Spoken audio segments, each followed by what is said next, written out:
On sait que l'âge moyen, l'âge médian, induit un certain nombre de comportements, un certain nombre d'idées. Quand nous avons une population jeune, eh bien vous avez plus de chances d'avoir des révolutions. Parce qu'on a toujours les idées de nos artères.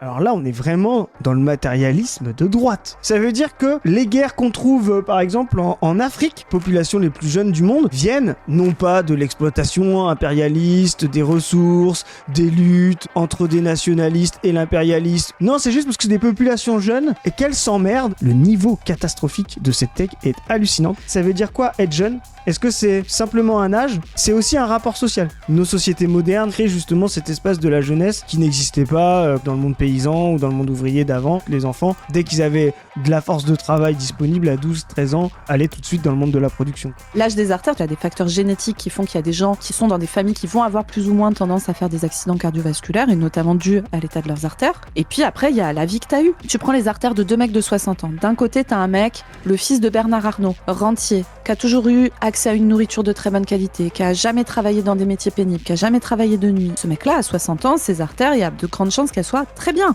À l'inverse, tu prends un mec de 60 ans, qui a fait quasiment toute sa vie au 3-8. Le travail de nuit est un énorme facteur de risque d'accident cardiovasculaire et des gens qui travaillent de nuit ont une espérance de vie qui est quasiment 10 ans inférieure à la moyenne. Je vous donne ces exemples pour dire que même son truc qui lui semble être un truc objectif de l'âge des artères, bah non, en fait, c'est pas un truc objectif, ça dépend du contexte, des rapports sociaux des gens, de leur place dans la société, de l'environnement dans lequel ils ont été, de leur comportement qui sont très liés à leur place, etc., etc.